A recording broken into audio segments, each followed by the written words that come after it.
G'day, guys. Welcome to this week's HashItOut. I'm CW, and joining once again, we have Noah and Armenio. How are you, gents? Well, it's a solid week, right? Hell of a week. What a week in crypto.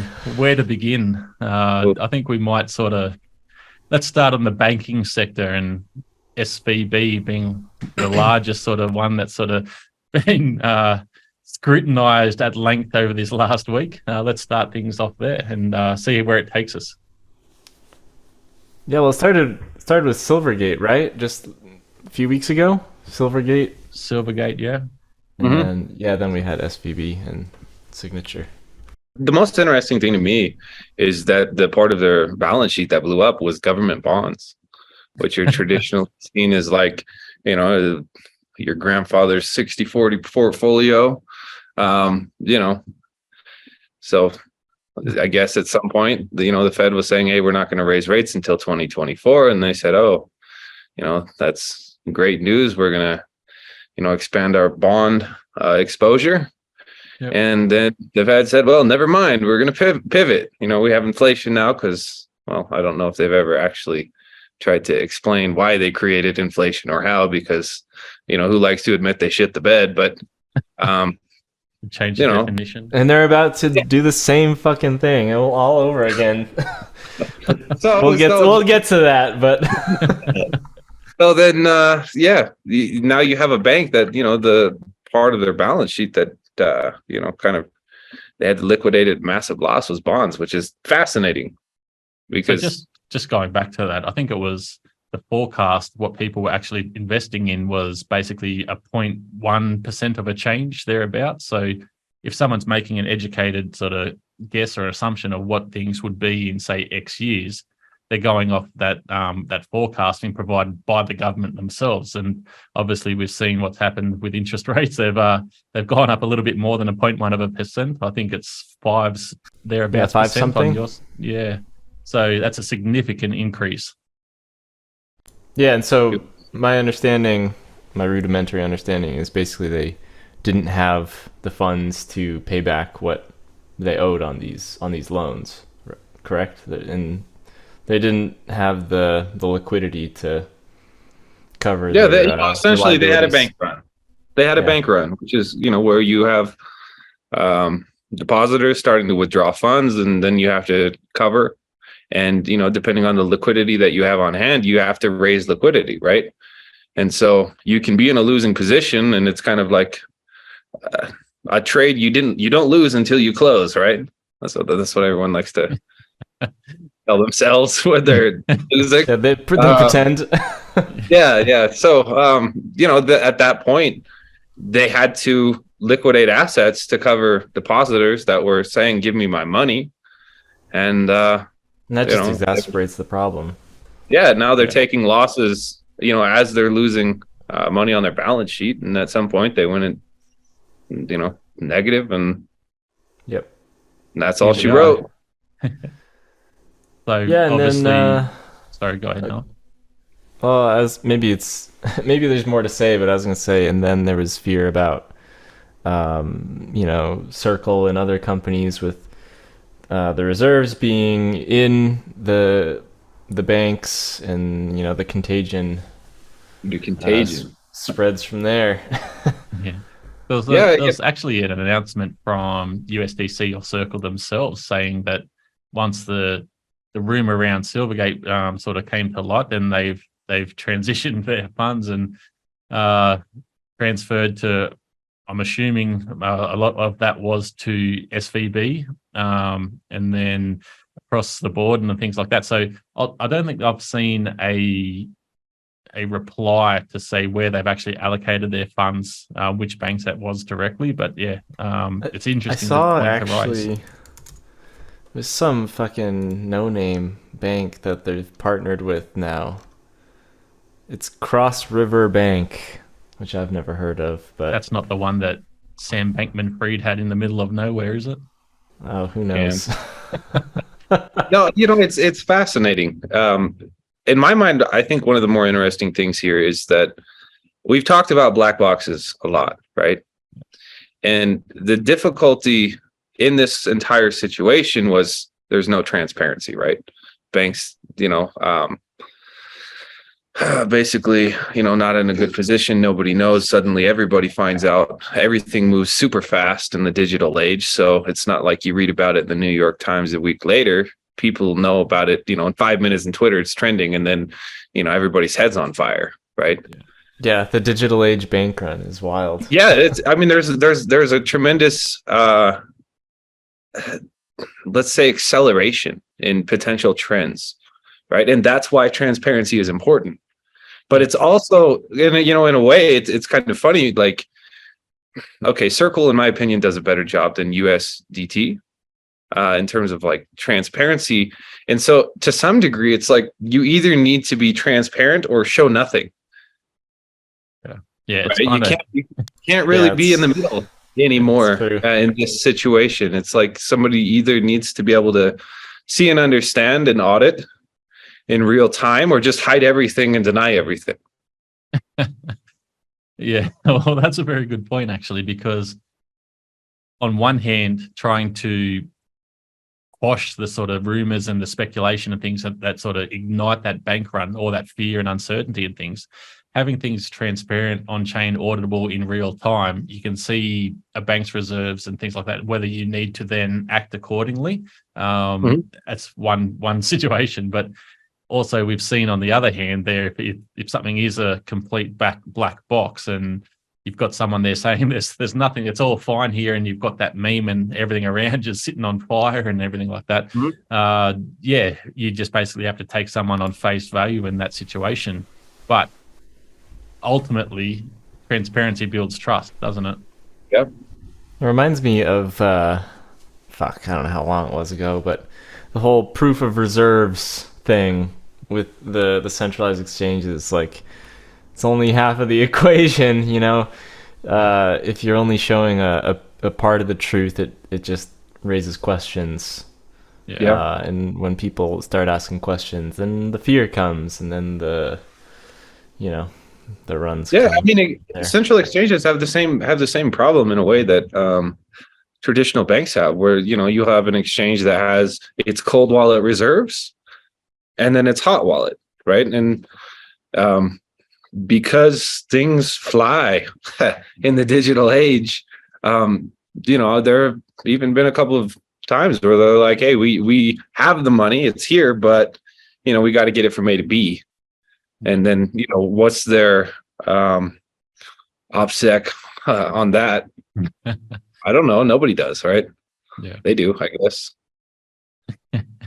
Yeah, so that run potential is always interesting, and even if someone technically has like the assets or reserves to cover it, are they liquid enough to? Yeah, that's a very interesting point, and that's the thing, whether you might have the asset on your books, but is it liquid? Is it illiquid? Can they spin up the cash instantly? Like, obviously being a liquid asset, then that's a very good point as well, because if they do have illiquid assets, then people will be sort of lining up in the queue waiting for their sort of cut as well. Yeah. Well, that's what SVB was, right? It was they had these assets, but they're such long term that they can't really do anything with them, was my understanding. I'm not sure. I'd have to look into sort of where that case is at the moment. I know obviously they had the things going on behind the scenes with Alameda borrowing and lending out users' funds and everything like that. But in terms of sort of investment choices, I'd have to dive into that realm. Who fucking knows? A lot of VC money there. A lot of like tech focused, biotech focused, startup. Small companies, medium companies, kind of long-term angel type of investment.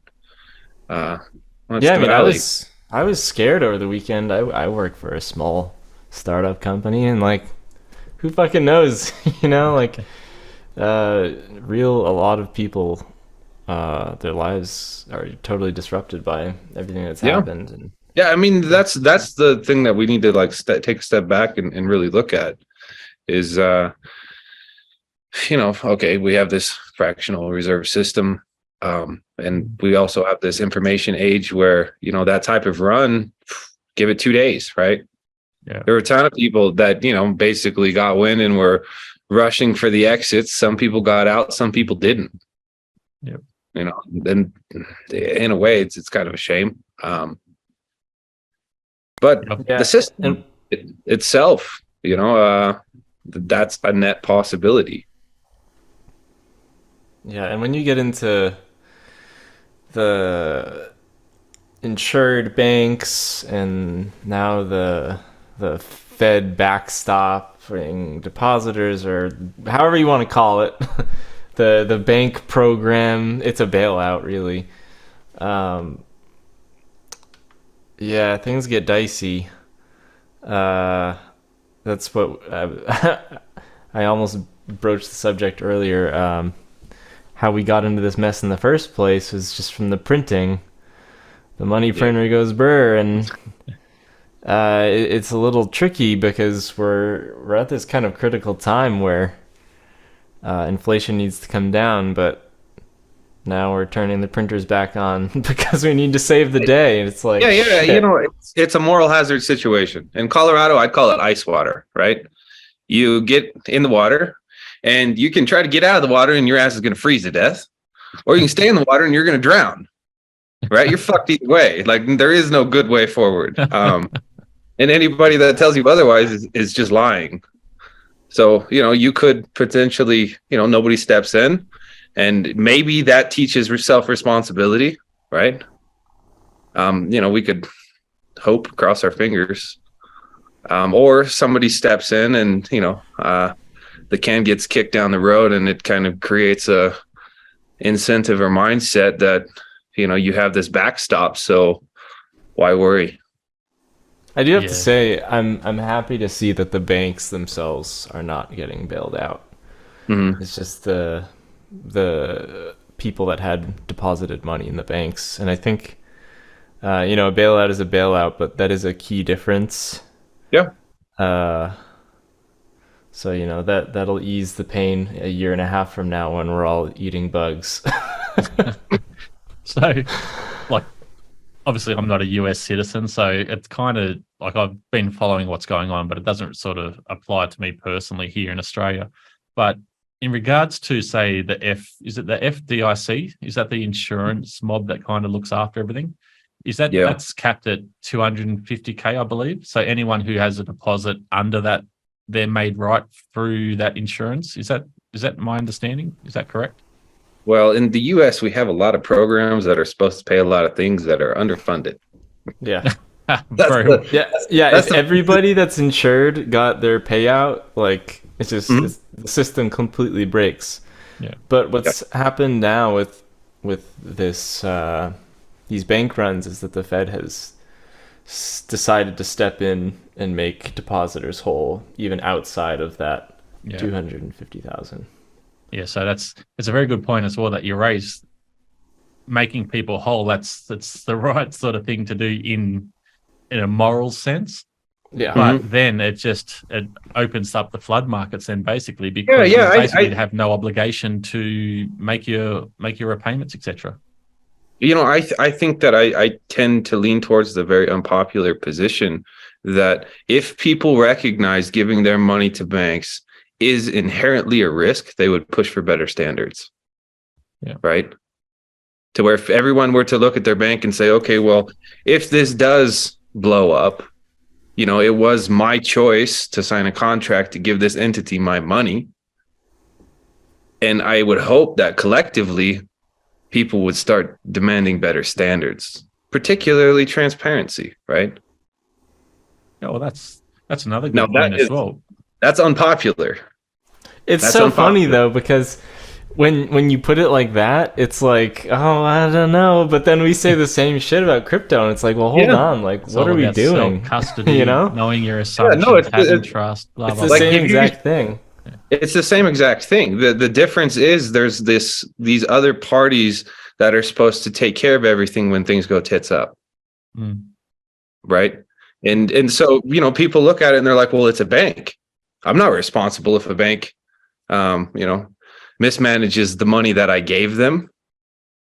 And, you know, I think that in a way, if you start from the first principle of just self-responsibility, self-custody, and trying to manage assumptions of risk, we should demand better systems. Like it's insane to me. Like the whole spark for these type of bank runs is that nobody knows what's actually happening. Yeah, it's like the fear of the unknown, right? Like, oh, this bank is going to blow up, and then, oh my goodness, who's exposed? Oh my goodness, Circle might be exposed. Oh my goodness, to how much? Nobody knows. And it creates like this snowballing effect of fear, uncertainty, doubt. Yeah, right. The Chinese whisper start. Yeah, I mean that exists outside of crypto, right? And then what happens is people react to that because they're in an unknown situation. What do you do in an unknown situation? Is you cover yourself, right? I think even Circle, they tried to get their money out. They just didn't do it quick enough. Yeah. So you get race conditions. Yeah. Yep. Up those gas fees. Yeah. How much the gas are you going to pay? Yeah, for real.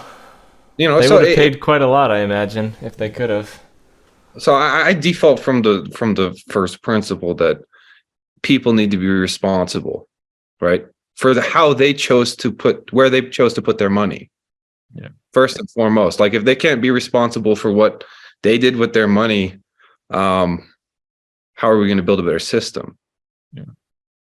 Just right, because if I give my money to CW and then CW goes and for whatever reason, even if he's has well intentions, he loses it. And I come in, I'm like, hey, Noah, I need my money back. What happened? This is not fair. I think at some point people will be like, Joe, what's wrong with you? Take some responsibility for your choices.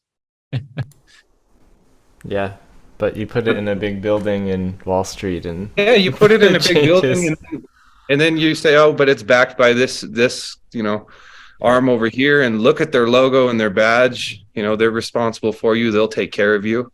You get this. This whole thing has just gotten me thinking so much about fractional reserve banking, and definitely, it's such a fucking that's what I was just house about of cards to say as well. Had a couple of conversations in real life today about fractional reserve banking and sort of what's happened in this scenario, and I think it stems down to basically education. A lot of people don't know sort of what goes on behind the scenes and what fractional banking basically is and what banks do with your money. It's like, yes, you have a nice round number in your bank account and you think that's your cash that's available to you, but ultimately it's not the case. It's just something that it's like an IOU sort of note left there, and sort of the rest of it, depending on which bank it is. I think in the US it's 10% or something that they basically have to hold, and they can do whatever they want with the other 90%. So yeah, you deposit $1,000, they have to hold 100, and they can do whatever they want with the 900 basically. So educating people on the sort of what the banking practices are and what goes on behind the scenes, whether it's savings account, your mortgages, any debt that you own, things like that, like people on-sell that. And it's very interesting and a big rabbit hole that you can kind of go down there and figure out what's going on. Yeah, well, I think, in my opinion, the problem is even deeper than that. The question that it starts from is, what is money? Because the banking system is built on top of our abstraction of money. And, we live in a world where, money is basically an IOU. And then it's what is the physical tie to reality or time and money? Nothing. They can just be like, oh, we're going to print some and give to them, and print some and put it over there and make some more. There is no basis in reality of money. Yeah, it's a question of monetary policy, really. It's like, what are the rules of this game? Yeah, but even the game itself, what is money? It's some promissory note that's backed by nothing. And then you have fractional reserve banking built on top of that. Fuck. There's a lot of assumptions there. Yeah, I mean, it's a wild rabbit hole to really dive down into. It's one of the unique things about proof of work is like you can kind of define proof of work. What is money in proof of work? It's a combination of energy and time. Yep. And those are two tangible things. And that's the interesting point as well, because real world input costs to be able to produce money. If you have those tangible sort of things there, whereas other ecosystems and consensus models and things like that, it's kind of along the lines of monetary policy, like Noah was saying, and how that's then managed. Yeah, it's a fascinating question that I think that everybody, if you're in crypto, that's a rabbit hole you should definitely dive down. What is money? If you're it's not interesting into to dive crypto, into the history of money as well. Sure. And like really understand how we ended up where we are. It provides some valuable context, I think. Yeah, definitely. So in some context, it can be defined as anything, basically trading time and things like that. It's an exchange of value, but who then places that value on the resource, the time allocation, et cetera, the labor's costs and things like that. So that's what I love about and find so interesting about like a let system and things, where people derive value from exchange of goods and the bartering system and things like that. And people ultimately end up happy in that scenario because it's an exchange of goods and time and labor and whatever services, etc. And both parties then are happy. In regards to sort of monetary value, if you're in the traditional sense, if you're trading dollars and things, what happens with inflation and things like that? Like, yeah, you might end up with a cow worth X amount of dollars, but then inflation chews away at that and all kinds of things. So it's very, very interesting and a deep rabbit hole that you could kind of go down. It's a very interesting fact there, very interesting point there that you raise. That's why I like proof of work, because you have those two tangible assets. You have energy, which, the energy input and computational cost, and then you have block time. Yeah. When both of those are very grounded in physical reality, versus, are just subject to like the whims of whatever, conditions are on the ground and whatever the social consensus is. And, that's a fascinating aspect of reality. And I think it even supersedes, there's this idea code is law, right? And I think that works within a system, but beyond that, I do think that social consensus tends to be a more powerful law. It's like you can have a ecosystem that, says code is law and we're going to build immutable things, Well, if nobody agrees and nobody uses it, what's the point, right?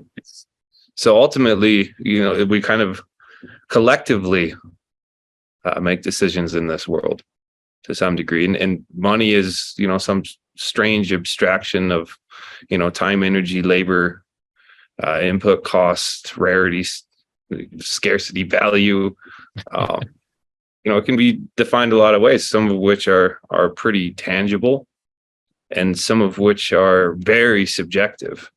And then you have the market that, has all kinds of different participants with different wants, needs, values, likes, dislikes, beliefs.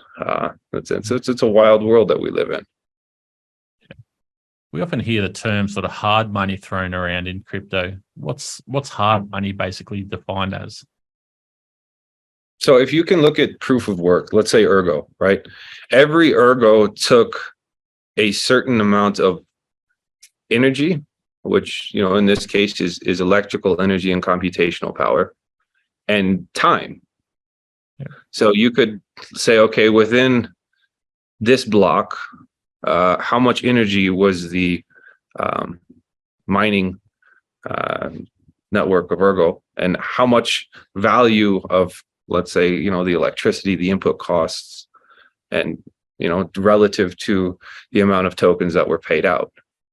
It's people look at gold as a type of hard money because it takes energy to produce gold, right? And then it's like a return on energy. And return on the energy that's invested to get that, right? And then collectively, it does add to the supply, and you have kind of like the market side demand, but you also have the cost of production.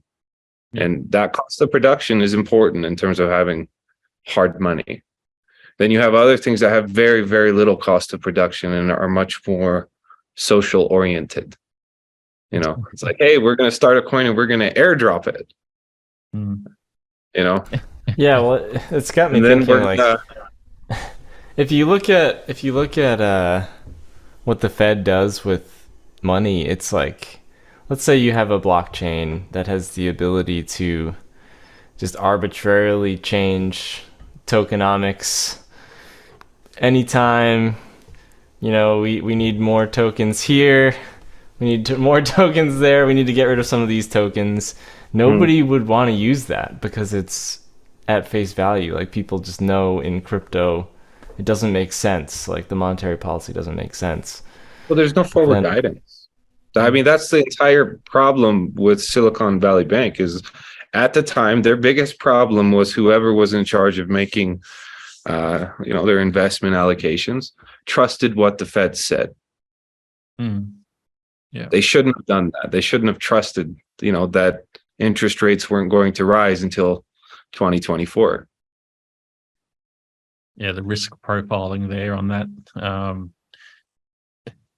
Who knows? Like I said, I think I read it was 0.1% forecast or something like that for 2024 or thereabouts. So if you're taking that on face value, obviously you'd have to then do some due diligence and risk profile for maybe 2% increase or something along those lines. So even then, if your benchmark basically then's been destroyed, going up to sort of 4.5%, 5%, 6% or whatever it is now. Wouldn't it be interesting to have a conversation with that person? They just were like, listen, I trusted the government. I was just doing my job. I trusted what the government said. I trusted their guidance. Yeah. And I always make fun of the Fed and to a degree the Supreme Court. Like, you have these wizards on a hill that go behind closed doors, and then they pop out and they're like, everything's different. So we'll see what they do next time, right?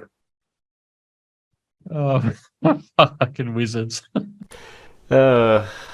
I can just picture that. And being a fly on the wall in some of these conversations, it'll be very, very intriguing and to see or to hear what's going on, because the discussions had and whether people think or talk about what could happen, what will happen, what has happened seriously in the context of sort of people's lives and things like that, or if they're just throwing numbers around willy-nilly and not giving a shit about what sort of happens. Like, that's what I sort of would find intriguing, that sort of in that context. You get into a situation that the only thing I can call it is it's like ethical triage, right? We already have a problem. The hospital's already overflowing. We're running out of, supplies, medications, in this case, money to kind of treat the wounds. What do we do? And that's a difficult situation. True. That's a difficult situation to be in. It's like the real, whatever happens in the short term, the real question has to be, how did we get here? Yeah. And how can we prevent that from happening again, right? And in my opinion, there's no forward guidance that is like very reliable. That's a huge problem for trust in a system. There's no transparency to where nobody knows what the hell is going on. And then when there's smoke, people start tripping over each other. And, you could ask the question, how many banks out there maybe have a worse, position, but nobody knows yet. Right? I'm sure we'll find out. Who knows? Maybe Who knows? we won't. It goes back to what I was saying in the beginning, is that in a way, in this type of situation, you either have to go full transparency or just hide everything. Like, being in the middle is dangerous. Yeah, it kind of gets to something we haven't mentioned, which is that the banks that have failed and have been taken by the government are all crypto-friendly banks. And maybe it's a little tinfoil hat, but how convenient is that? That there's this choke point on the industry now. I'm not surprised. Don't think it's a coincidence, No, I'm not surprised. Even one of the executives from one of the banks basically said that that's what happened. I think it's funny that here we're having a conversation about having actual transparency, right? That's the solution. That would build trust, transparency, and reliable forward guidance. Would change a lot in terms of banking industries. But somehow we're the boogeymen, right? You can't say those words, Joe. And what I don't know. I guess it doesn't surprise me, but then you've got the narrative coming from the government as well, saying that basically we've done this for your protection, we've saved your assets and everything like that as well. And we all know that's a load of shit as well, because it's the same shit that they were saying when they locked everybody up for COVID, right? It's for your protection. Yeah. Whenever the government comes and says, I'm here to save you, you got to be careful. Oh, shit. Just the truth. Because the reality is, what would it be like if people said, no, I'm responsible for myself? And it's important that I try to save myself first. I need to be responsible for my health, my money, all the different things in your life. That's a different mentality. And that's we don't have much of that here. That's one thing we try to push, I guess, on this show as well, is self-custody, awareness of what things are, knowing the products and the protocols that you're interacting with, knowing your assumptions. Man, your risks. Yeah. Ultimately, that responsibility lies with yourself. That applies well beyond crypto, and that's one thing I've always enjoyed about Ergo, especially in working with Alex, is he's relatively conservative. Yeah. Even though he works in an insane industry that tends to have no mind for risk, and this monetary experiment after crazy experiment after crazy experiment. But what would it be like if we had clear assumptions?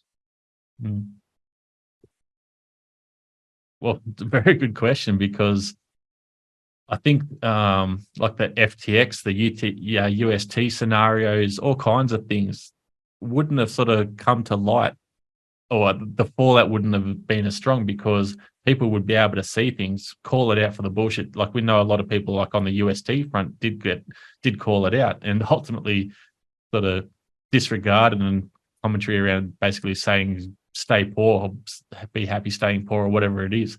But knowing those assumptions, knowing that, having that transparency there open for people to sort of pick apart and know what's going on behind the scenes, and know where they actually stand, and have a leg on to be able to make an educated assumption or an educated guess, an educated decision, to be able to interact with what they sort of deem fit. And then obviously risk profiling then ties into what you then commit to and everything along those lines as well. I mean, if you put your money into a bank and you expect any type of return on your money, that is an investment. Yeah. You need to be responsible for that. The reality is, though, I think if we made everything transparent, let's say we said, okay, if you're a publicly traded company, we're going to put a standard where, we need to be able to see inside of you and audit you real time, everybody in the world, 24/7. Oof, I think markets would be on fire in the wrong direction. Yeah. And because sorry, go ahead. Because the reality is, people have been investing for a long time without clear assumptions and with, let's just call them, questionable accounting methods. That's what I was going to say in regards to the proof of reserve scenario, where people are transferring money in, taking a snapshot, transferring coins out, all that sort of questionable accounting methods would be sort of brought to light. Yeah, well, do you use GAAP accounting or do you use non-GAAP accounting? Like there's a lot of different ways you can structure balance sheets. It's hard to even know. Wheeling and dealing. Yeah, it's a traditional in the traditional market. There's a lot of different ways that you can look at Enron, right? That was a huge company, and oops, you look at Bernie Madoff, same deal. Like there's a lot of different ways you can pad your numbers in your books. Who knows? And because we don't have that transparency, it's insane when you start from like first principles. Okay, we're born in this world and we're told, hey, you have to save and you need to, accumulate some sort of portfolio so you can retire when you're old, right? And it's just like inflation has forced people to be investors, right? Look at the gamblers now. Yeah, you have to like be a speculator and get a return and build a portfolio if you ever want to retire. But you can't actually see what the hell is happening in all of these assets that you're gambling on. To where, in a way, the traditional markets are not that much better, healthier, or cleaner than crypto. Yeah, they're not. And if so, anything, it's a little bit worse because they have quarterly reporting or things like that. At least in crypto, you have some sense of seeing things on chain, but there's still so many black boxes out there. No, there's people with ties and industries with badges around that'll protect everybody. Fancy acronyms. Yeah, really. But at the end of the day, it's pretty insane that we live in a world where people are forced to speculate if they're going to, live well for the rest of their life, and then you can't really see what you're even speculating in. And say somebody speculated really well, right? They did a good job. They did all their due diligence, or maybe they built a company out of nothing and they had their money in this bank, and then boop. Yeah. And that's the sad thing as well, is I've mentioned this a couple of times.